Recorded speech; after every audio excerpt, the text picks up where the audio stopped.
जय Shri Krishna, Radhe Radhe. I hope आप सब लोग बहुत अच्छे होंगे। चलिए भगवत प्राप्ति की चर्चा को आगे बढ़ाएंगे कि श्री कृष्ण क्या कहते हैं भगवत प्राप्ति में। तो यहाँ पर श्री कृष्ण बता रहे हैं इस अध्याय में भगवत प्राप्ति के आखिर आप देखते हैं कि कई लोग योग से भी भगवान की प्राप्ति करते हैं, कई लोग ध्यान से करते हैं, कई लोग अपने ज्ञान से भी करते हैं। तो भगवान के कई तरीके के भक्त हैं, कई तरीके के भगवान स्वयं ही कहते हैं कि मार्ग हैं उनकी प्राप्ति के।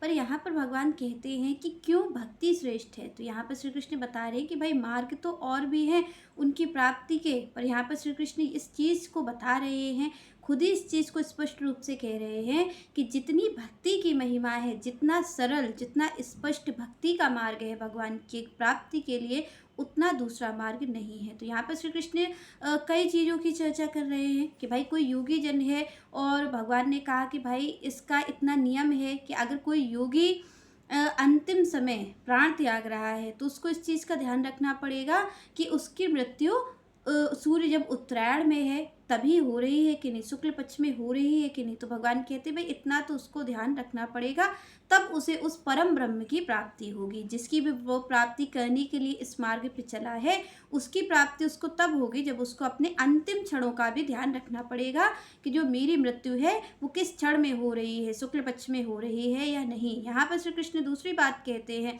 कि तब तो उसे परम ब्रह्म की प्राप्ति हो जाएगी। और अगर कोई, भगवान कहते हैं कि सूर्य दक्षिणायन में है और अगर किसी ने कृष्ण पक्ष में प्राणों का त्याग किया है तो श्री कृष्ण कहते हैं उसे परम ब्रह्म की प्राप्ति नहीं हो सकती, उसे चंद्रलोक की प्राप्ति होगी। और चंद्रलोक की प्राप्ति होने पर क्या होगा कि उसको फिर से पुनः इस धरती पर आना पड़ेगा। तो यहाँ पर श्री कृष्ण अर्जुन से कहते हैं कि ये दो मार्ग हैं मेरी प्राप्ति के। अगर कोई निर्गुण निराकार के माध्यम से मुझे प्राप्त करना चाहता है तो ये दो मार्ग है। एक मार्ग है प्रकाश का, जो कि भगवान कह रहे हैं शुक्ल पक्ष का, और दूसरा मार्ग है अंधकार का, जो कि भगवान ने कहा कृष्ण पक्ष का। तो भगवान ने कहा भाई ये दो मार्ग है, इन दो मार्गों से मेरी प्राप्ति हो सकती है।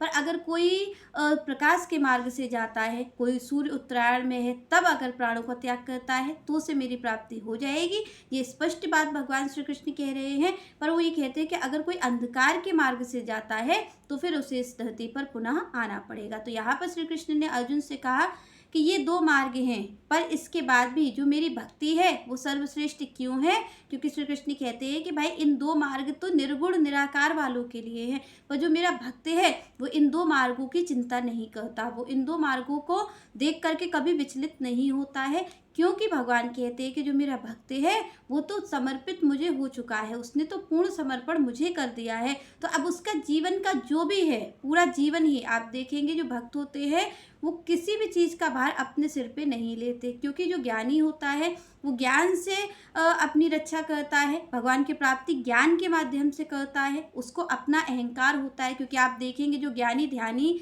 योगी लोग हुए हैं वो क्रोधी भी हुए हैं। आप ये देखेंगे कि जिन्होंने ध्यान से भगवान की प्राप्ति के जो उन परम ब्रह्म में लीन रहते हैं वो क्रोधी भी बहुत होते हैं। जो योगी हैं, जो ज्ञानी लोग हैं, वो क्रोध भी बहुत करते हैं। क्यों क्रोधी होते हैं? आपने कभी ये विचार किया कि ये जो होते हैं ज्ञानी लोग, ये इतने क्रोधी क्यों होते हैं? क्योंकि उनको अपना बल होता है कि हमने भगवान की प्राप्ति किससे की है? अपने ज्ञान से की है। तो ज्ञान का बल होता है, और जहाँ पर अपना बल होता है वहाँ पर अहंकार भी होता है। तो श्री कृष्ण कहते हैं कि भाई ये तो अपने बल से अपनी रक्षा करते हैं, पर आप बताइए भक्त के पास कौन सा बल होता है? भक्त के पास कोई बल नहीं होता है, और भक्त के पास सबसे बड़ा बल होता है। क्या बल है भक्त के पास? क्योंकि उसको ज्ञान का बल नहीं है, उसको कोई योग का बल नहीं है, उसके पास कोई योग शक्ति नहीं है जो वो अपनी रक्षा कर ले, कोई ज्ञान शक्ति नहीं है, पर उसके पास श्री कृष्ण के चरणों का बल है, उनकी सामर्थ्य है। क्योंकि जो भक्त है वो उनको पूर्ण समर्पित रहता है। वो ये कहता है कि मेरे जीवन में चाहे मुझे भगवान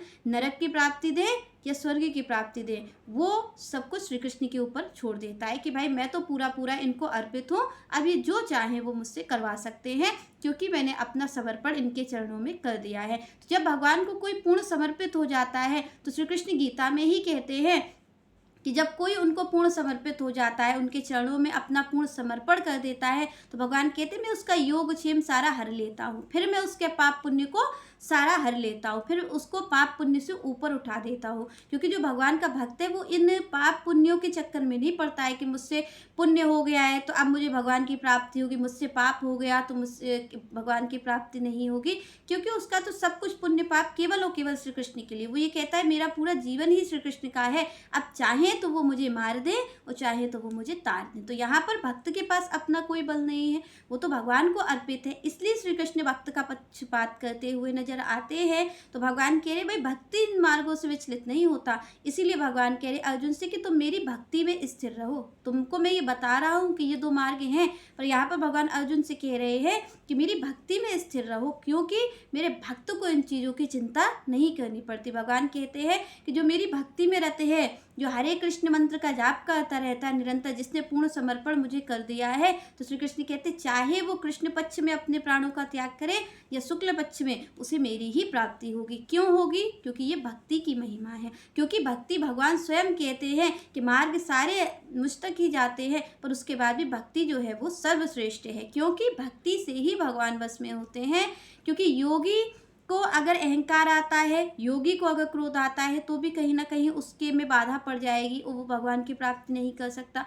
ज्ञानी को अहंकार आया, क्रोध आया, तो भी भगवान की भक्ति में कहीं ना कहीं बाधा पड़ेगी, उनकी प्राप्ति में बाधा पड़ेगी।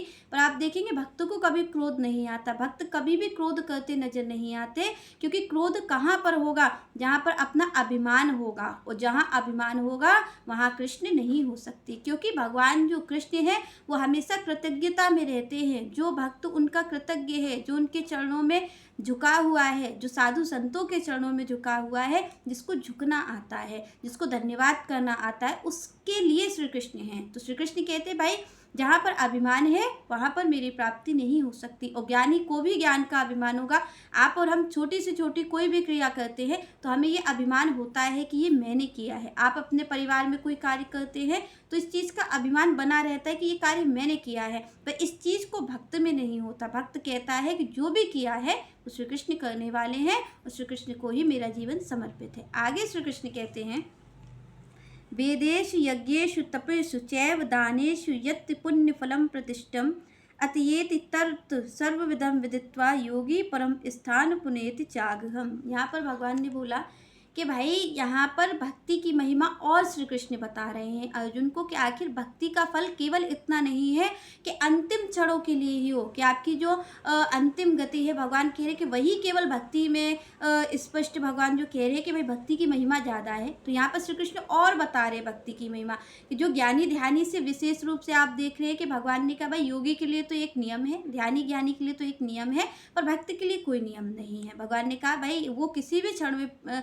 चाहे शुक्ल पक्ष में अपने प्राणों का त्याग करे या कृष्ण पक्ष में, उसे मेरी ही प्राप्ति होगी। ये तो भगवान ने स्पष्ट कह दिया अर्जुन से। इसके आगे श्री कृष्ण कहते हैं कि वेदेषु मतलब वेदों का अध्ययन करने वाला, और यहाँ पर भगवान ने कहा वेदेषु यज्ञेषु यज्ञों को करने वाला। आगे श्री कृष्ण कहते हैं तपेषु यानी जो तप को करता है, तपस्या करता है। आगे श्री कृष्ण कहते हैं चैव दानेषु यत् पुण्य फलम प्रतिष्ठम। यहाँ पर भगवान ने कहा कि भाई जो दान करता है, तो यहाँ पर भगवान ने 4 चीज़ों को लिया है। भगवान सबसे पहले कह रहे हैं कि यहाँ पर जो आपका वेद अध्ययन करता है, जो तप करता है, जो दान करता है, जो यज्ञ करता है, भगवान कह रहे इसके अलग अलग फल होते हैं। वेद अध्ययन करने वाले का अलग फल होता है, यज्ञ करने वाले का अलग फल होता है, दान करने वाले को अलग फल की प्राप्ति होती है। और यहाँ पर श्री कृष्ण कहते हैं कि हर चीज़ की अलग अलग प्राप्ति होती है। पर यहाँ पर भगवान कह रहे हैं श्री कृष्ण कि ये जो पुण्य करने वाले, जो पुण्य फल देने वाले जो कार्य है, चाहे वो तप हो, चाहे दान हो, चाहे यज्ञ हो और चाहे वेद अध्ययन हो, भगवान ने कहा ये जो फल देने वाले यत् पुण्य फलम, यहाँ भगवान कह रहे हैं यत् पुण्य फलम प्रतिष्ठम। भगवान ने कहा कि भाई ये जो देने वाले हैं, इस बात को मैं स्पष्ट रूप से कह रहा हूँ कि ये जो 4 चीज़ें हैं जिससे अलग अलग फल की प्राप्ति होती है, कोई केवल वेद अध्ययन में लगता है, कोई केवल यज्ञ करने में लगता है,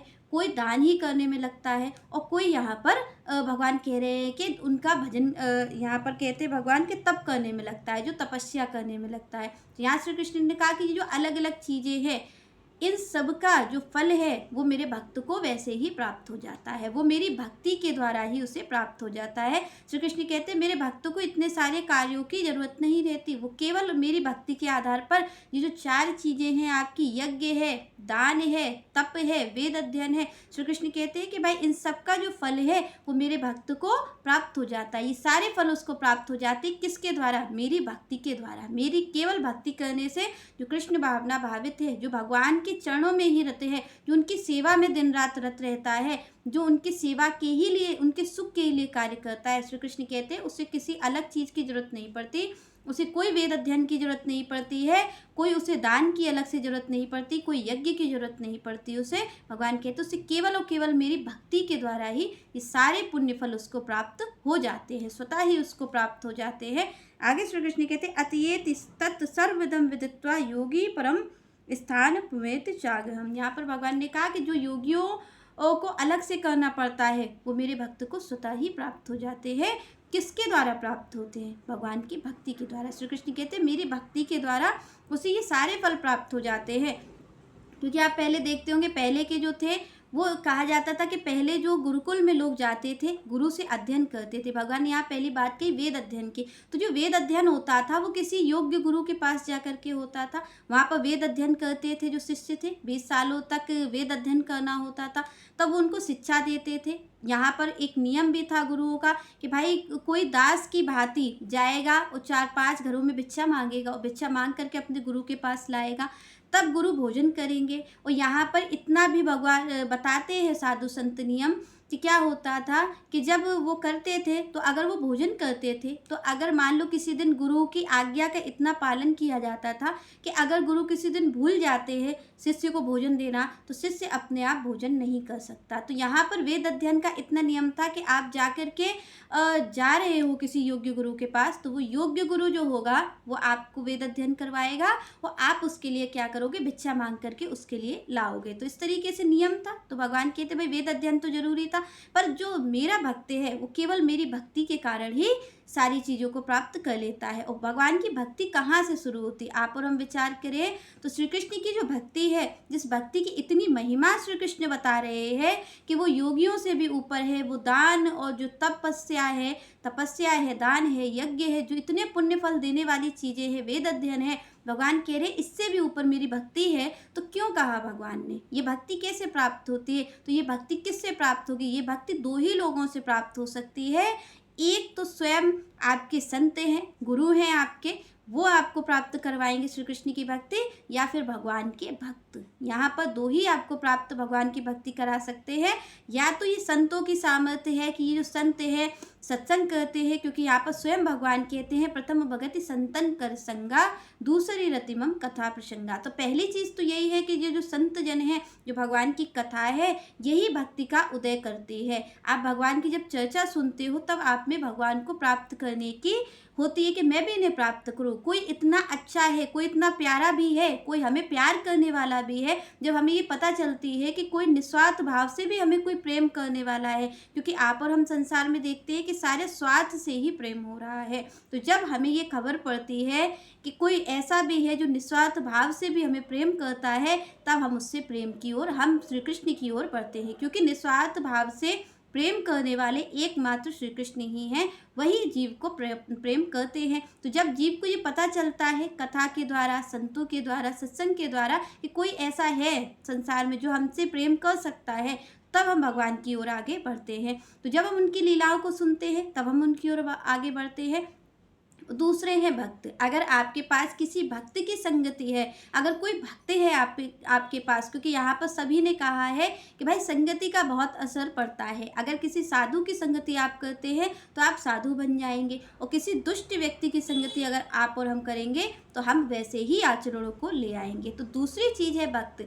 अगर आपके जीवन में कोई कृष्ण भक्त होगा तो वो कृष्ण भक्त आपके जीवन में भी भक्ति का उदय कर सकता है, क्योंकि आप देखेंगे कि उसका आचरण कैसा है। वो भगवान की सेवा करेगा, भगवान का आपको चरणामृत देगा, प्रसाद देगा। तो जब आप उसके आचरण को देखेंगे तो क्या होता है कि जैसे आप देखते हैं कि कोई भी चीज़ होती है, किसी में कोई बुराई है, आप उसकी संगत में रह के आप पे भी असर होता है, वैसे ही भगवान के भक्तों का होता है। आप अगर किसी को भक्ति करते देखेंगे तो एक ना एक दिन आप भी भक्त बन जाएंगे, क्योंकि भगवान का प्रसाद ही आप पा रहे हैं। भक्ति के जरिए क्या होता है, भगवान की कथा सुनने को मिलती है, भगवान का चरणामृत हमें पान करने को मिलता है, भगवान का प्रसाद हमें पान करने को मिलता है।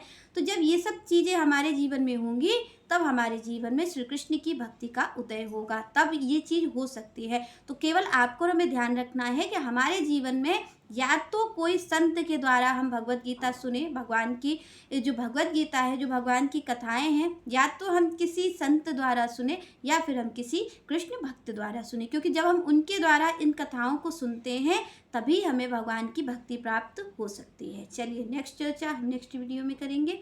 तब तक के लिए जय श्री राधे, जय श्री कृष्ण।